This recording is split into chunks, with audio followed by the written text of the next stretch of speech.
오늘 다 같이 나누실 말씀은 골로새서 3장 1절부터 4절 말씀입니다.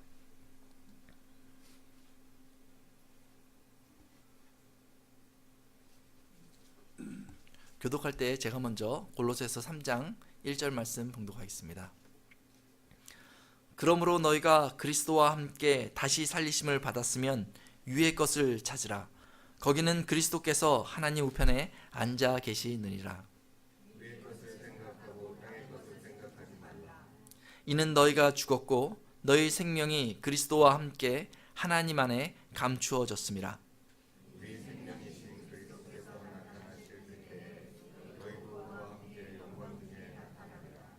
아멘.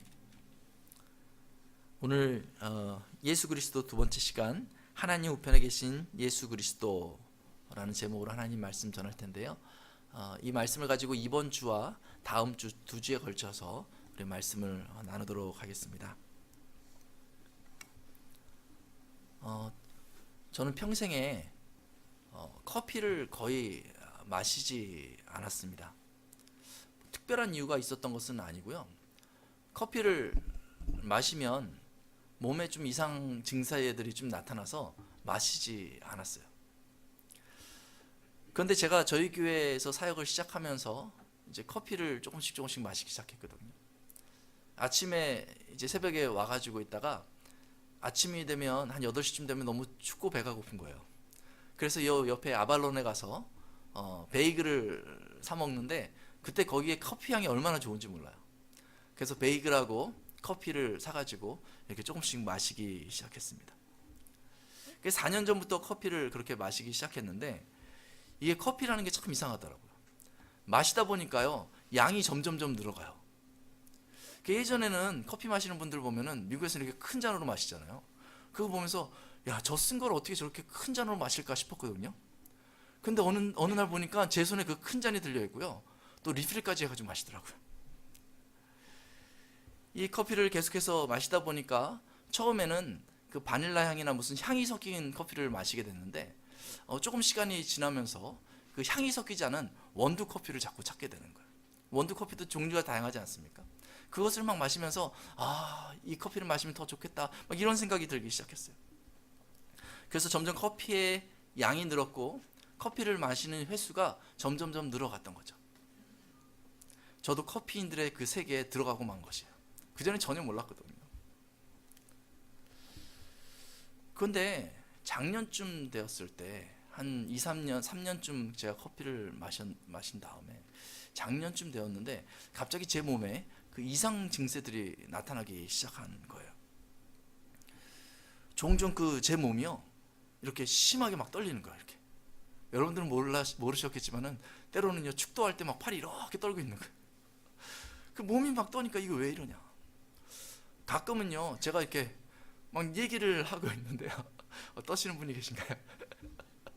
얘기를 하고 있는데요 갑자기 긴장이 돼가지고요 말을 더 이어가기 막 힘든 거예요. 이거 큰일이다. 이거 무슨 일이냐. 갑자기 마음에 큰 부담이 생기기 시작했어요. 애들도 넷이나 되는데 이거 큰일이다. 뭐 이런 생각 막 들기 시작했어요. 그래서 병원을 찾아갔어요. 그래서 심전도 검사를 기본적인 걸 하고 정밀 검사를 해야 되겠다고.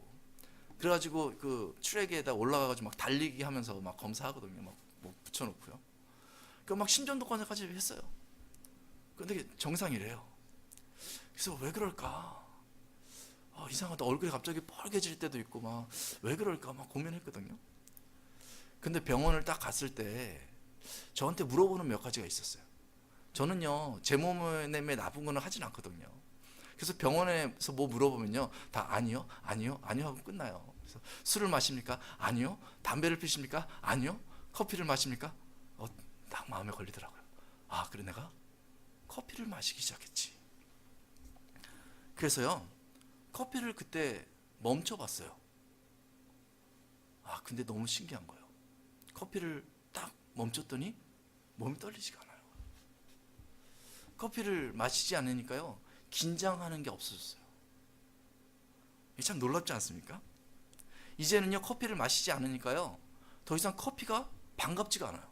커피를 막 마실 때는 너무너무 막 먹고 싶었거든요. 마시고 싶었는데 커피가 반갑지가 않아요. 이제는 커피 마시는데 향을 맡아도요, 가까이 가고 싶지 않은 생각이 들더라고요. 내 몸에서 그 커피에 대해서 저항하는 것 같아요. 그래서 요즘에 일이 있어가지고 커피숍에 가면요, 저는 핫초코를 시켜 먹습니다. 왜 핫초코를 먹나 싶으면은 제 나름대로 이유가 다 있는 거예요. 혹시 제가 손을 막 이렇게 떨고 있으면은 목사님이 커피를 다시 마시는구나 이렇게 생각하셔도 될 거예요. 몸에 유익하지 않으면요, 마시지 않고 먹지 않아야 하는 게 정말 당연한 것 아니겠어요? 만약에 어떤 음식에 알러지가 있으면요, 그거를 먹지 않아야 돼요. 너무 먹고 싶어도. 제가 어떤 분 봤는데요, 그 새우를 너무 좋아해서 막 좋아하시는 분인데 갑자기 새우 알러지가 생겼어요. 그래서 쓰러져가지고 병원에 갔거든요. 근데 저랑 만나서 밥을 먹는데 새우 우동을 시키더라고요. 그래서 아니 어떡하냐고, 이거 먹으면 어떡하냐고 했더니 약을 챙겨왔다고. 이 새우를 너무 좋아하는 거예요. 내가 너무 좋아하지만 내 몸에 유익하지 않으면 먹지 않아야 되잖아요. 그래도 커피나 뭐 이 정도 알러지 정도면 또 먹을 수도 있겠죠. 그렇게 약이라도 챙겨 먹으면 되잖아요. 근데 내 몸을 상하게 하고 내 몸을 죽이는 것이 있다면 그것은 하지 않아야 되지 않겠습니까? 예를 들어서 마약 같은 거, 몸을 죽이는 거잖아요. 근데 참 이상해요. 마약 같은 게 자기 몸을 죽인다는 것을 모르는 사람이 없습니다. 근데 마약하는 사람들은요, 그걸 알고 있으면서도 또 그걸 하게 되는 거예요. 중독이 돼서 그러는 거죠. 끊어야 되겠다 마음을 먹고요, 이 갱생하는 곳이 있잖아요. 그 끊을 수 있도록 도와주는 곳이 있잖아요. 근데 들어갔다가요, 그 단번에 끊는 사람이 거의 없어요. 탈출해서 나와요. 탈출해서. 자기 몸에 해롭다는 것을 그렇게 알면서도 어떻게 할 수 없는 그러한 경우들이 있다는 것입니다. 처음에 무엇을 할 때요, 잘 몰라가지고 내 몸에 유익하지 않은 것을 취할 수도 있잖아요. 그러나 깨닫고 나면 그것을 끊어버려야 하는 것입니다. 그래야 살 수 있습니다. 그리고 내 몸에 유익한 것을 취해야 합니다. 오늘 골로새서 3장에 보면 사람들에게, 특별히 그리스도인에게 유익한 것이 무엇인가, 해로운 것이 무엇인가를 분명하게 가르쳐 주고 있습니다. 그리스도인, 이 그리스도인은 어떤 사람인가? 3장 1절에 보니까 이렇게 얘기하고 있어요. 너희가 그리스도와 함께 다시 살리심을 받았으면, 이렇게 얘기하고 있어요. 그리스도인은 누구냐면 예수 그리스도와 함께 그의 부활하심에 따라서 다시 살리심을 받은 사람, 이것이 그리스도인입니다. 생명이 있는 사람, 이것이 그리스도인이에요. 여러분들에게 생명이 주어진 것입니다. 그러면 이 생명의 힘으로 살아가야 되잖아요. 이 생명이 유익한 것을 하고 살아야 되잖아요. 오늘 본문에서는요, 여러분들에게 주어진 그 예수 그리스도 안에서의 그 생명에 유익한 것을 행하라 라고 가르쳐 주고 있는 것입니다. 1절 후반부에 보면 위의 것을 찾으라 이렇게 가르쳐 주고요, 거기는 그리스도께서 하나님 우편에 앉아 계시느니라. 그리고 이어서 2절에 말하고 있는데요, 여기서는 해로운 것이 나오고 있어요. 위의 것을 생각하고 땅의 것을 생각하지 말라, 이렇게 얘기하고 있어요. 이 얘기는 무슨 얘기입니까? 이 땅의 것은요, 해롭다는 거예요. 우리가 받은 그 생명에 대해서 해로운 것이 이 땅의 것이다 라고 가르쳐 주고 있는 것입니다. 땅의 것을 생각하지 말라. 사실은요, 저희가 말씀을 그냥 읽긴 읽어도요, 이 말씀이 굉장히 부담스럽고요, 사실은 쉽지 않은 말씀입니다. 저희가 살아가는 곳이 어디입니까? 이 땅에서 우리는 살아가고 있어요. 예수님을 믿었지만 저 하늘에서 살고 있는 것이 아닙니다. 이 땅에서 살고 있어요. 그래서 이 땅에 살다 보니까요, 우리 눈에 보이는 것은요, 이 땅의 것입니다. 우리의 귀에 들리는 것은요, 이 땅의 것이 들려오는 것입니다. 우리가 지금까지 누려왔던 것도 이 땅의 것입니다. 우리에게 익숙한 것은 무엇입니까? 바로 땅의 것이에요. 저희는요, 어찌 보면요, 이 땅의 전문가입니다. 이 세상의 땅의 원리에 대해서 대응하며 사는 법을 알고 있는 것이 바로 저희예요. 그런데 땅의 것을 생각하지 말라 이렇게 말하니까 굉장히 부담스러운 것입니다.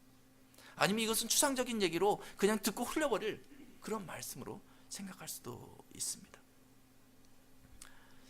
저희가 이 말씀을 읽고 약간의 혼란이 있습니다. 땅의 것을 생각하지 말라. 마음에 부담이 생기는 게, 하나님 그러면 어떻게 살아가라는 거죠? 하나님이 우리로 이 땅에서 살게 하셨잖아요. 그런데 땅의 것을 생각하지 말라면 우리 보고 어떻게 살라는 것이죠? 하나님 이 땅에 있는 것을 먹지도 말라는 건가요? 만지지도 말라는 것인가요? 이 땅에 있는 것을 누리지도 말라는 것인가요? 아주 금욕적으로 살라는 것인가요? 어찌 살라는 것이죠? 하나님께서 이 땅을 살게 하셨는데 우리 보고 어찌 살라고 이 어려운 숙제를 내주시는 것입니까? 세상에 살지만 이 세상과 떨어져서 살라고 하나님께서 우리에게 요구하시는 것입니까? 무엇이 땅의 것입니까? 저희는 이 질문을 해봐야 됩니다. 무엇이 땅의 것입니까? 오늘 본문은 이어서 거기에 대해서 이야기해주고 있습니다. 5절을 보면 거기에 대해서 저희가 좀 더 이해할 수 있는데요. 5절 말씀 같이 한번 읽도록 하겠습니다. 시작. 그러므로 땅에 있는 지체를 죽이라. 곧 음란과 부정과 사욕과 악한 정욕과 탐심이니 탐심은 우상 숭배니라. 네, 이렇게 얘기하고 있어요. 음란과 부정, 그리고 사욕과 정욕, 그리고 탐심, 이런 것들이 땅의 것이다. 8절에 보면요, 추가로 분함과 노여움과 악의와 비방, 너희 입에 부끄러운 말, 또 거짓말, 이런 것들이 땅의 것이다 라고 얘기하고 있는 것입니다. 오늘 본문에서 말하고 있는 그 땅의 것은요, 이 물질에 대한 것이 아닙니다. 이 물질이 더러운 것이 아닙니다. 이 세상에 있는 것들이 추한 것이 아닙니다. 문제는요, 그것을 대하는 사람이 문제인 거예요. 그래서 5장에 땅에 있는 지체를 죽이라 라고 했을 때, 여기에 이제 잘 표현되어 있지 않는 부분이 너희 안에 있는 땅에 있는 지체를 죽여라 라고 얘기하고 있는 거예요. 즉 우리 마음에 대한 문제예요. 우리 마음에 있는 것, 죄에 대해서 사모하는 우리의 마음의 부분을 오늘 본문에서 지적해 주고 있는 것입니다. 이것들을 살펴보니까요, 저희가 금방 깨달을 수 있습니다. 저희가 생명을 얻고 영생을 얻으면 저희가 어디서 영원히 살게 됩니까? 저희가 영원히 살 것은 저 하나님의 나라입니다. 그 하나님의 나라와 이것들이 어울리는가 생각해 보면 어울리지 않는 것이라는 것이에요. 그 얘기는 뭐냐면 그 생명의 것과 이것이 맞지 않아서 이 땅의 것을 저희가 추구하기 시작하면 그 생명을 얻은 우리가 이 땅을 살아가는데 해로움을 겪고 그 생명의 힘을 잘 누리지 못하고 살아가게 될 것을 이야기해 주는 것입니다. 그래서 이것들을 저희가 죽이고 행하지 않고 살아가야 되는 거예요. 그런데 사실은요, 이 땅을 살아가면요, 이런 것들이 자꾸 우리 눈에, 우리 귀에 들려가지고 마음에 이렇게 일어나는 것을 보게 됩니다. 음란, 부정, 사욕, 정욕, 탐심. 저희가 이렇게 단어를 얘기하잖아요. 그럼 여러분들 마음에 확 와닿습니까? 몇 개는 와닿습니까? 잘 안 와닿을 수도 있어요. 왜냐하면 이게 마음의 상태를 표현해주는 그런 추상적인 표현들이거든요. 그래서 이해는 되는데 에이, 나는 이러지 않겠지. 에이, 사람들이 누가 이렇게 살아? 라고 그렇게 생각할 수도 있습니다. 그런데 정말 이 세상에 그 중심에 이런 것들이 있다는 것을 저희가 구체적으로 보려면 바로 신문을 펴보면 알 수가 있어요. 신문을 보면 금방 이런 것들이 곳곳에 사건 사고에 품어져 있는 것을 보게 됩니다. 요즘 신문을 필 때마다 막 안타까운 마음이 들고 한국의 소식들을 들으면 좀 참혹한 마음들이 들 때가 있지 않습니까? 이 나라의 지도자들이 또 사회의 유명한 인사들이 음란하고 부정하고 사욕을 품고 악한 정욕과 탐심이 가득하다. 이런 것이 신문에 막 나오는 거예요. 여기에 적용해 보니까요, 눈에 확 띄어요. 맞아, 저 사람들이 지금 행하고 있는 것이 음란한 행위지, 저 사람들이 행하고 있는 것이 부정한 행위지, 사욕을 품었었지, 악한 정욕이 그들에게 있지, 탐심이 있었구나 하면서 막 화가 나는 거예요. 야, 어떻게 지도자들이 돼가지고 저럴 수가 있을까? 저런 나쁜 사람들. 막 이런 생각들 여러분 들지 않아요? 그러면 이제 확인해 볼 수 있는 거예요. 이 추상적인 용어가 아주 구체적으로 보이게 되는 것입니다. 그런데 가슴 아픈 건 뭐냐면요, 이런 일이 전혀 없다가 가끔 한 사건이 딱 터졌다 그러면, 아이고 세상에, 저 사람이 어쩌다 저렇게 했을까, 참 안타깝다, 어쨌든 나쁜 일을 했으니 나쁜 사람이네, 이렇게 생각하지 않겠어요? 그런데 요즘에는요, 한두 사람이 아닌 거예요. 신문을 필 때마다 똑같은 사람이 음란하고, 또 다른 사람이 부정하고, 또 다른 사람이 탐심을 품어서 다른 사람들을 괴롭게 하고, 같은 유형의 사건에 수많은 사람이 펼쳐지기만, 들키기만 하면 다 드러나는 거예요. 계속해서 파면 계속해서 팔수록 계속 드러나고 있다면, 지금 한두 사람 잘못했다는 것, 그거 비난할 것이 아니라 저희가 고민해 봐야 될 것이 있습니다. 혹시 이 사회 전체가 그렇게 부패하지 않았는가 하는 것을 질문해 볼 필요가 있는 거예요. 사회 전체가 음란하지 않는가? 사회 전체에 부정함이 만연해 있지 않는가? 사회에 많은 사람들이 사욕을 품는 것이 당연하게 여겨지지 않고 있었는가? 탐심이 곳곳에 가득하지 않았을까? 우리는 그걸 생각을 해봐야 돼요. 표면에 드러나지 않은 사람들이 얼마나 많을까? 얼마나 많은 사람들이 연루해 있을까? 이 사회에 이 악함이 얼마나 가득할까? 인터뷰를 하는 것을 들어봅니다. 처음에 인터뷰를 할 때는요, 자기가 걸렸다는 사실 때문에 깜짝 놀라요, 사람들이요. 그래서 막 당황한 표정이 역력합니다. 그런데 좀 지나서 얘기하는 것들을 보면 무슨 얘기를 합니까? 자기는 잘 몰랐다는 거예요. 자기는 잘 몰랐다는 거예요. 저에게는요, 이 사실이 더 충격적이에요. 분명히 이런 죄의 형식들이 있는데 이것을 죄로 인식하지 못하고 있다는 거예요. 얘기는 뭐냐면요, 지금 내가 나 혼자 계획해서 이런 악한 행위를 해야지라고 계획했던 게 아니고요, 다른 사람들도 다 하는 그런 분위기니까, 죄가 만연해 있으니까 내가 행하면서도 내가 그것이 악한 일인지 잘 몰랐다는 얘기예요. 그런 분위기가 형성돼 있어서 그냥 그래도 되는 줄 알았다는 얘기거든요.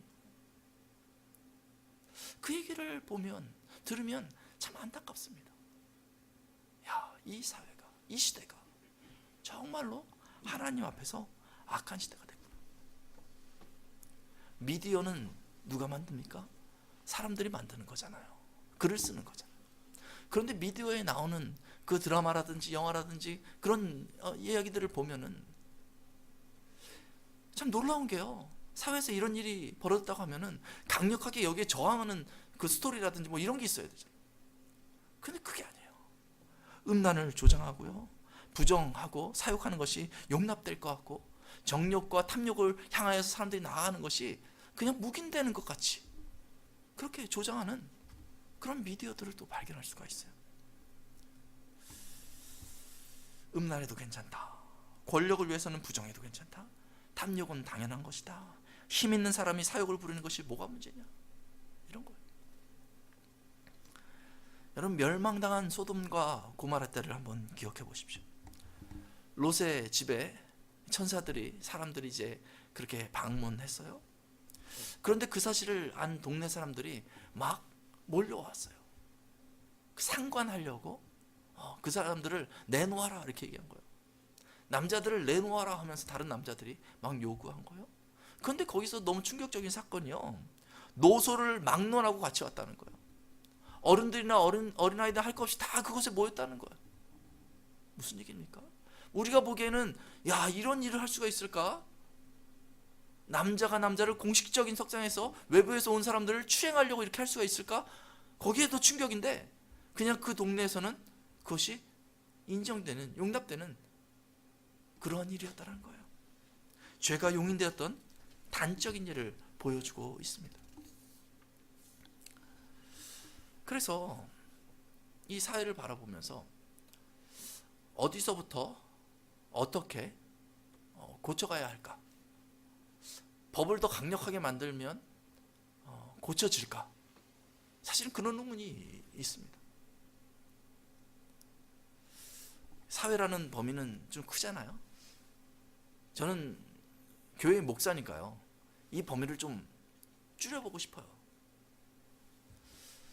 그렇다면 이런 음란과 부정과 사욕과 악한 정욕과 탐심이라는 땅의 것에 있어서 기독교인들은 이 사회와 달리 발도 들이지 않고 잘 외면하고 있는가? 기독교인들은 이런 것들을 행하지 않는가? 사실은 거기에 대해서 제 고민이 더 커요. 사회적 인사들, 이런 문제들을 만들었던 사람들을 살펴보니까요, 기독교인들이 똑같이 있어요. 비율이 별 차이가 안 나는 것 같아요. 그때부터는 좀 가슴이 막 아픈 것 같아요. 교회가 뭘 하고 있는가? 교회가 이 사회에 존재하는 그 이유가 뭐냐? 라는 질문을 갖게 되는 것입니다. 하나님께서 원하시지 않는 그 땅의 일들을 아무렇지도 않게 용납해 주고 있는 기독교인들을 바라볼 때, 그렇다면 이들이 교회에 가서 무엇을 배우고 무엇으로 하나님 앞에 예배를 드릴까? 교회에서 일어난 일들을 신문에 이렇게 알립니다. 부정적인 이야기들을 알리는 그런 신문들이 많이 있어요. 기독교 안에서. 기독교 안에서의 갱신을 요구하며 교회의 문제들을 파헤치는 그런 기관들이 있어요. 근데 그런 것들을 보면 되게 충격적이에요. 똑같아요. 음란 때문에 목사가 넘어지고, 교회 안에 부정이 가득하고, 사욕이 교회 안에 있어서 자기 것을 챙기려고 하고요, 악한 정욕이 있고요, 교회 안에도요 탐심이 있어요. 탐심이. 탐하는 마음이 가득해. 조금만 교회의 권력이 주어지면요, 다들 여기에 혈안돼 가지고 이것을 잡으려고 서로 싸우고 다투고, 교회가 갈라져도 신경 쓰지 않고, 그런 모습을 살펴볼 때마다 참 가슴이 아픕니다. 교회를 우리가 어떻게 세워갈 것인가 고민도 하지만은, 교회를 우리가 왜 세워가야 할 것인가도 진지하게 고민해야 될 필요가 있습니다. 교회를 열심히 세우고 사람들이 모여서 저게 좋은 일도 많이 하는 것 같은데, 겉은 좋은 일을 많이 하는 교회 같지만 그 속이 썩어져 문드러지고 가고 있으면, 이 땅의 것으로 가득하고 있다면, 그러면 어떻게 하겠다는 거예요? 그러면 하나님께 받을 만한 그런 제사를 드릴 수 있겠습니까?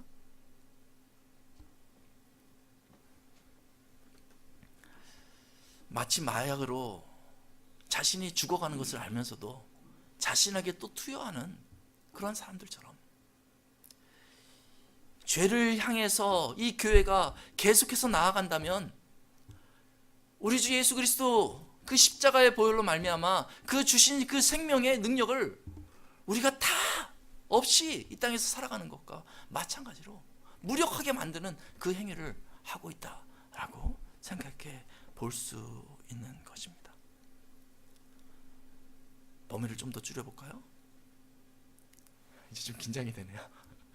우리 교회 성도들로 범위를 줄여보면 우리는 어떨까요? 사실 제가 할 수 있는 방법은 없습니다. 제가 보기에는 정말 우리 교인들 한 사람 한 사람 너무 사랑스럽고, 하나님을 향한 그 열망과 은혜를 받고자 하는 마음들이 다 있다고 생각이 들거든요. 그런데 혹시 감추어진 그 자리에 우리도 모르게 음란함, 그냥 시대적인 그 시대에 저희가 묻혀있기 때문에 우리도 모르게 그 음란함을 쫓아가고 있지 않는가. 부정함과 사욕의 마음이 내 안 깊은 곳에 감추어져 있지 않는가. 정욕과 특히 탐심과 같은 것들이 내 마음에 이렇게 뿌리 내리고 있지 않는가. 저희가 조심스럽게 살펴보아야 할 것입니다. 7절에 보면 너희도 전에 그 가운데 살 때에는 이렇게 얘기하고 있어요. 저희한테 익숙한 일입니다. 그것을 인정할 필요가 있습니다. 9절에 보면 옛사람과 그 행위라고 지적하고 있어요. 분명히 우리가 예전에 이랬어요. 우리 육체적으로는요, 이런 것에 더 가까울 수도 있습니다. 그런데 오늘 성경에서는 분명하게 이야기해 주는 것이 너희가 그리스도와 함께 다시 살리심을 받았으면 이제 위의 것을 찾으라, 이렇게 권면하고 있는 것입니다. 위의 것을 생각하고 땅의 것을 생각하지 말라, 우리에게 분명하게 얘기해 주고 있습니다. 이는 너희가 죽었고 너희 생명이 그리스도와 함께 하나님 안에 감추어졌습니다. 그러므로 땅에 있는 지체를 죽이라, 우리에게 분명하게 그렇게 얘기하고 있습니다. 여러분, 그리스도와 함께 살아났잖아요. 우리가 부활절날 기쁨으로 하나님을 찬양했잖아요. 그러면 여러분들에게 생명이 있습니다. 생명이 있으면요, 생명의 힘이 여러분들을 통해서 나타날 것입니다. 그것을 나타내기 원하면 옛사람을 벗어버리고 나의 땅의 것, 내 안에 있는 땅의 것, 그 지체를, 땅의 지체를 죽여야 하는 것입니다. 어떻게 땅의 지체를 죽일 것인가? 이게 사실은 어려운 문제입니다. 그냥 오늘 예배 끝나고 나서 내가 땅의 지체를 죽여야지, 그리고 의지적으로 행동에 옮길 수 있습니다. 그것은 굉장히 중요한 거예요. 내가 음란했었는데 이제는 음란하지 말아야 되겠다 하면서 자기를 조절하려고 애를 쓸 수 있잖아요. 내 마음에는 탐심이 좀 많아가지고 막 늘 뭔가 막 얻어보려고 막 여기저기 방황하고 다녔는데 그러지 말아야 되겠다, 뭐 할 수 있잖아요. 때로는 내 마음에 거짓말하는 마음이 있어가지고 사실은 좀 부정직했었는데 이제 그렇지 하지 말아야지 라고 의지적으로 스탑할 수 있잖아요. 그건 좋은 거예요. 중요한 것입니다. 그런데 그것만으로는 부족한 거예요. 우리가요, 중독되었다니까요. 옛사람이 익숙한 거예요. 그래서 의지적으로 끊으려고 하는 것만으로는 상당히 부족한 거예요. 처음에는 그렇게 해야죠. 오늘 2장 마지막 구절에 보면요, 그러한 태도에 대해서 이렇게 얘기하는 거예요. 이런 것들은 자의적 숭배와 겸손과 몸을 괴롭게 하는 데에는 지혜 있는 모양이나 오직 육체에 따르는 것을 금하는 데는 조금도 유익이 없느니라, 이렇게 얘기하고 있어요. 저희가 율법적으로 자신을 정죄하면서 안 하려고 하는 것은 분명한 한계가 있다라는 것을 저에게 가르쳐주고 있습니다. 그럼 어떻게 해야 될까요? 일단은 그것을 발견하고 의지적으로 일단 절제를 하고 나서, 절제하면 거기에 빈자리가 생기잖아요. 그러면 그때 해야 될 것이 있습니다. 그것이 뭐냐면 바로 3장 1절에서 얘기하는 것처럼 위의 것을 찾으라 라고 얘기하고 있어요. 우리 2절에서 얘기하고 있지 않습니까? 위의 것을 생각하고 땅의 것을 생각하지 말라, 이렇게 얘기하고 있지 않습니까? 이 사람이요, 생각이요, 계속되는 거예요. 나는 아무것도 생각하지 않으리라, 무념무상의 세계로 들어가려고 하지만요, 가능한 것이 아닙니다. 이 생각이 둘 중에 하나로 가는 거예요. 이런 땅의 것으로 생각이 가든지 간에 저 위의 것으로 생각이 가든지 둘 중에 하나로 생각이 가는 것입니다. 땅의 것을 끊었으면 이제 생각도 바꿔야 되는데, 끊고 나서 생각이 계속 맴돌아서 너무 괴로워요, 그러고 있을 것이 아니라 이제는 이 생각을 몰아내기 위해서 저 위의 것을 생각해 나가야 되는 것입니다. 그러면 이 빈자리가 채워지는 거예요. 은혜를 받으면 이 땅에 죽음을 향하여 우리를 이끄던 이 죄가 분명하게 끊어지는 것입니다.